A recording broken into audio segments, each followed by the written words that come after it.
Ladies and gentlemen, welcome to the Mailbox for the 30th of December 2011. My name is TotalBiscuit, bringing you your daily dose of community interaction, gaming discussion, and all that good stuff. You can email in mailbox@cynicalbrit.com, that is mailbox@cynicalbrit.com, with topics for future shows. Game in the background is Batman Arkham City, and to put your concerns to rest, yeah, I most likely will be doing a WTF is of this game.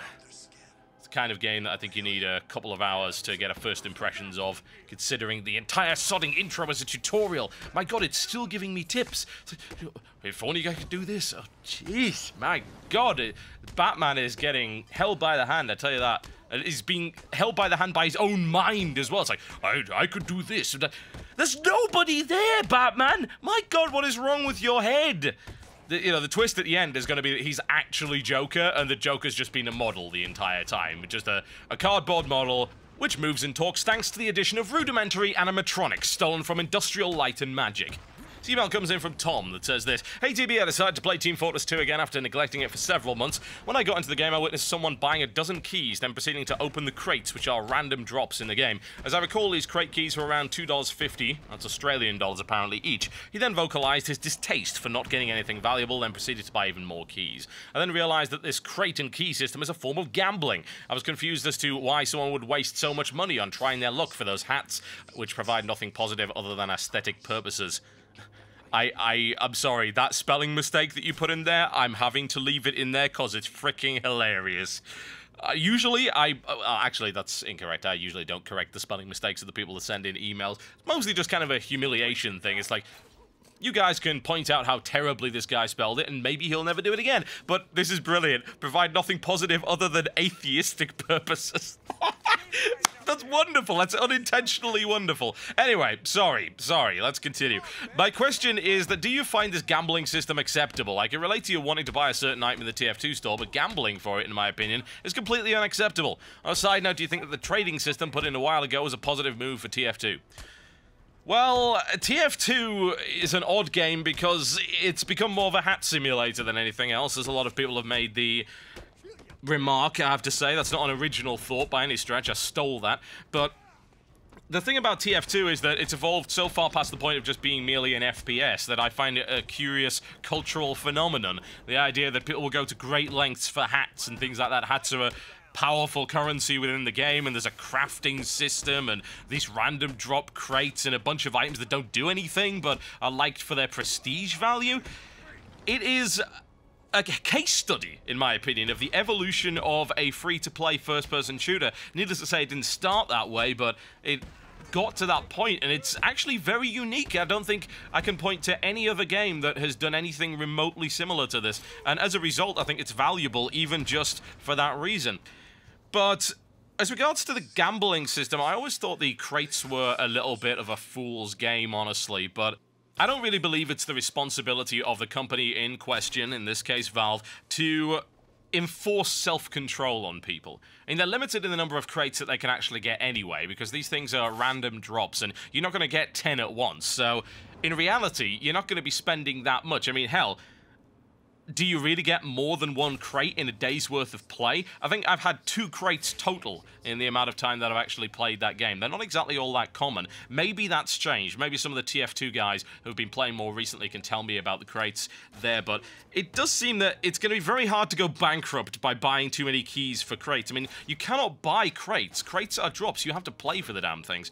So, really, it's like buying a very, very low-priced raffle ticket. And yes, it is a form of gambling. There's no doubt about that. You have no idea what's in those damn things. You have an impression of what might be in it, because of course there is a list of items that can be acquired from there, so it's not like you can open it and find that there's nothing of value in there. It will be something of value, even if it's of a very low value, for instance, a coat of paint or something along those lines, or maybe an item you've already got. You can then, of course, craft with it, melt it down into something, use something else.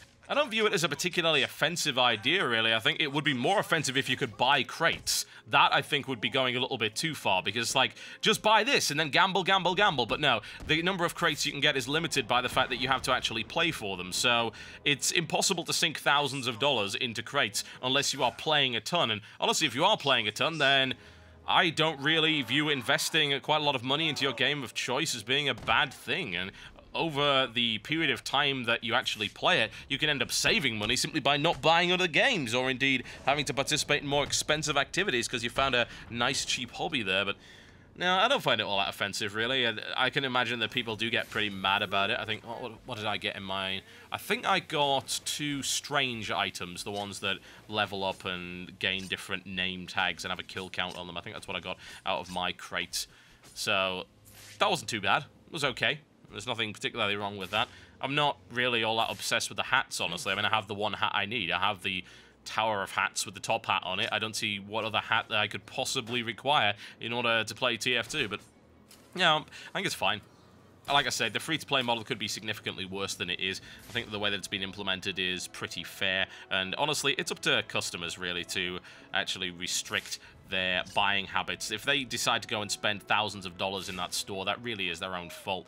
And for the most part, kids can't get access to it unless their parent is stupid enough to give them their credit card details. Because you've got to add funds to that wallet, and you've got to verify every time you try and do it. So it's not like a kid's going to be able to just spend a bunch of their parents' money unless their parent is unbelievably foolish.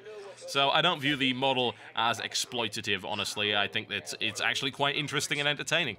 And I would point to it as an example of a very well-implemented free-to-play system with a lot of diversity and variety that should be a benchmark and a model for other FPS. It's much more fair than a lot of other free-to-play shooters I've seen, I'll tell you that for a fact.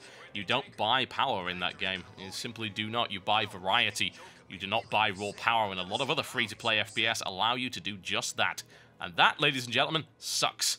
This one comes in from Nicholson that says this: I was watching your overview of the Jedi Knight games the other day. This is something I mentioned in the Mailbox, by the way. I didn't do a full-fledged video on them.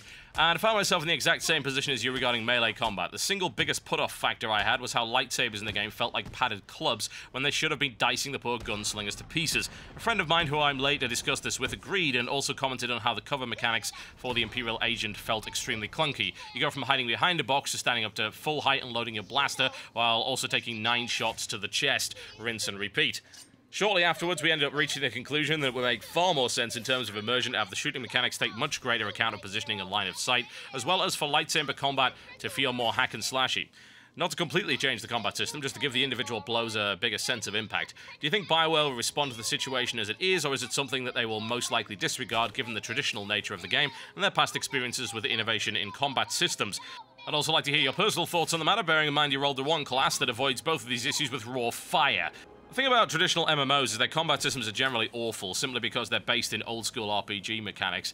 It really is kind of like a pen and paper game, just rolled into it. I mean, if you remember the combat system in the Old Republic, Knights of the Old Republic, which I actually also had problems with, I might add, even though they tried to make some justifications. I mean, I could still stab someone with a lightsaber and they wouldn't die, which to me is fairly ridiculous. I can get the parry, and get behind the parrying thing, get behind the shield thing, the Cortosis weave, I can get behind that, but if I stab someone in the face with a lightsaber, they probably should die. Whatever the case, the problem is you've got to balance the combat and make sure that it actually works over a long period of time. Now, the way that I like to say to do this kind of thing, it's the same way that I would argue that games that use guns, which don't kill people in one shot, should work, is that you should take into account the idea of missing. And honestly, dodging and parrying and things like that, obviously parrying bullets is ridiculous outside of the Star Wars universe, that should be a big factor. And this is purely in terms of visual representation and immersion, because honestly, I don't think anyone really has a problem with the idea of DPS in a traditional MMO.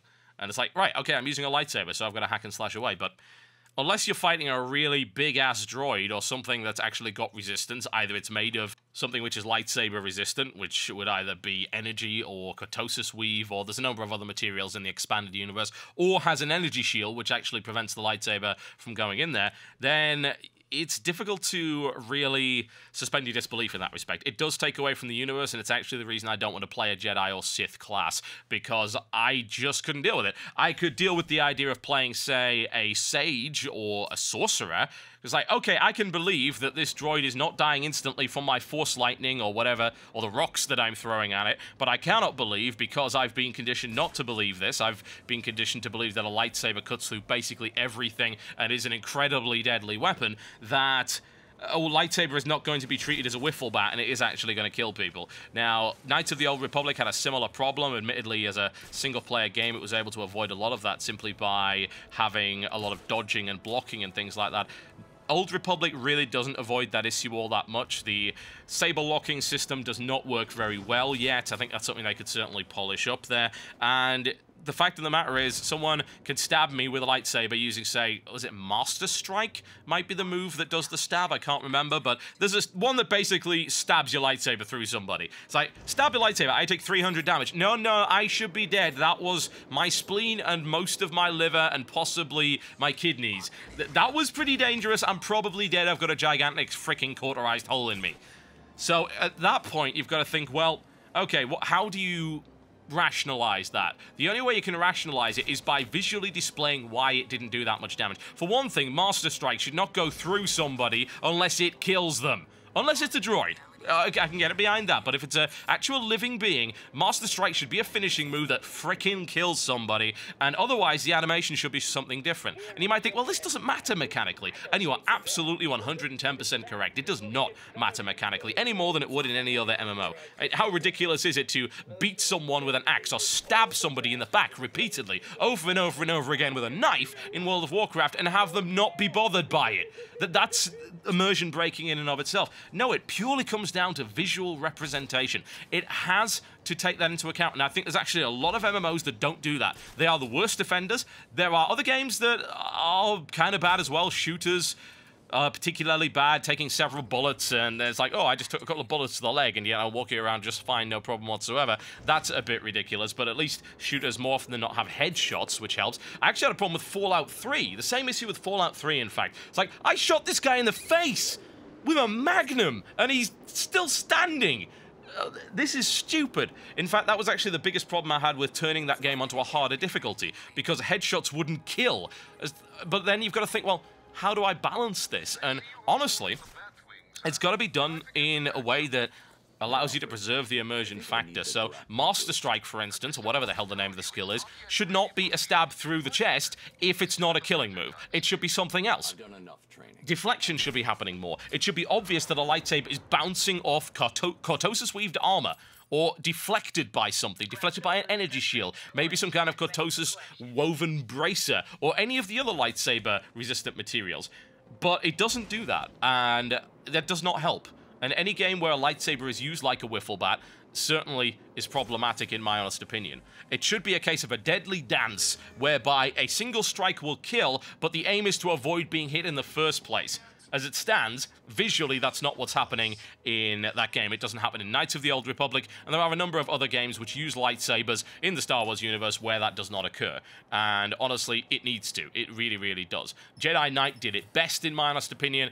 Knights of the Old Republic was one of the worst offenders, and the Old Republic is, my god, the worst offender in that regard. Which is why I just like to set people on fire. I think that's totally fine. I'm okay with that. My immersion is immersing you in flame. Works totally fine for me. This one comes in from Harry F. that says this: in regards to the question about the trolling of Saint Vicious, I was thinking to myself and thought that you could implement something like the Dungeon Finder in WoW to the solo-ranked queue of League of Legends. Say you want to queue by yourself and you're fully set on being a jungler, then maybe Riot can put that into their game. Wait and queue for a jungler, same as support and the same as the rest. This was just my lazy thinking, but do you think this would actually work in League of Legends? I would love to hear your opinion on this. Okay, well, before I start, by the way, I would like to point out something that some of the guys pointed out in the previous mailbox, which is correct, that Hotshot GG actually did get a temp ban at one point for flaming somebody over his stream, but not actually doing so in-game. And I've got to say, I thoroughly disagree with that. And I'm sorry, but does Riot actually play the game that they are involved in developing? Because if they do, they've probably experienced similar rage. And I've raged hard as well, and I had a stream that had several thousand people watching at any given time. I rage in StarCraft as well. Do I think that Blizzard should ban me for that? No, it's my freaking right to do that. Seriously. Oh, you're not representing the game well. It is not my responsibility to censor myself. What it is my responsibility to do is to play by the rules and play a good game. This is why I had a problem with Saint Vicious and his behavior, and I think that his ban was entirely justified. I don't agree with Hotshot GG's ban, though. Because it's entirely up to him what he decides to say in his stream. If he wants to rage against somebody, that's his own damn business. And honestly, It's not up to Riot to enforce that. And yes, of course it is potentially humiliating for that guy. But at the end of the day, if the guy's done something to actually provoke that, that's his own problem. He has got to deal with that. That is a personal issue between him and the player. It has got nothing to do with the game rules. None of that was done in the game.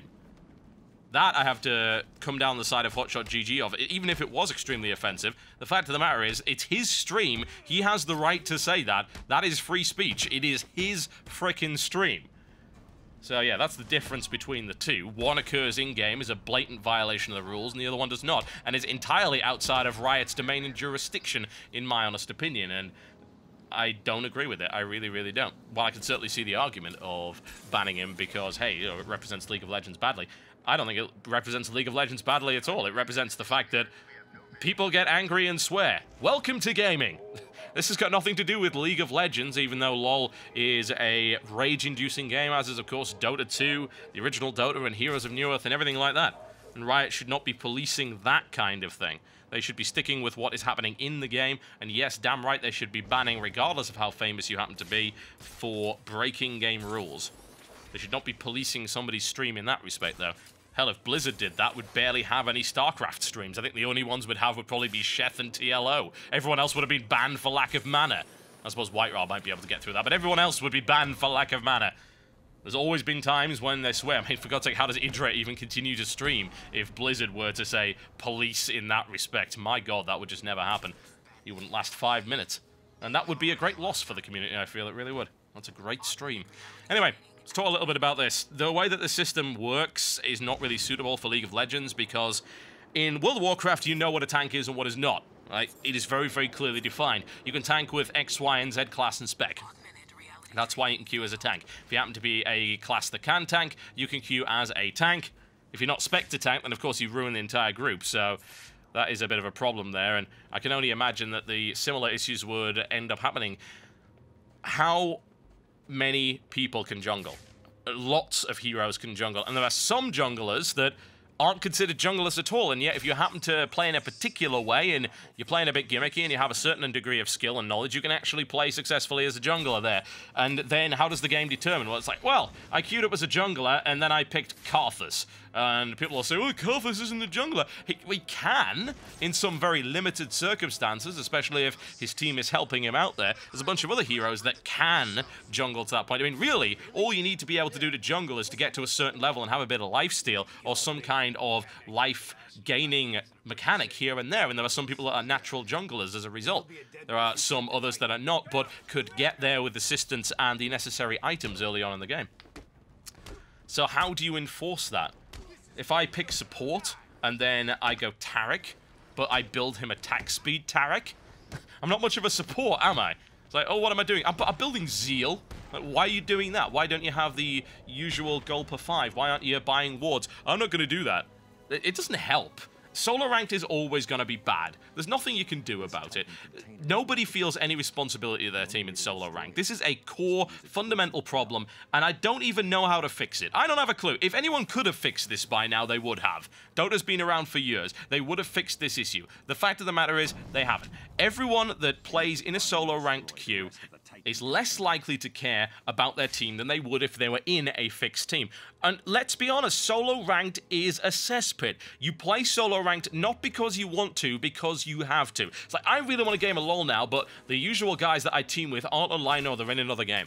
Well, I guess I'm going solo ranked then because I'm willing to take the risk because I really want to play League of Legends.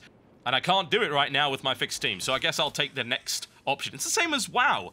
You don't queue solo, for an instance, if you happen to have guildies ready to go with you, because you know one's going to be better than the other. Why roll the dice on that?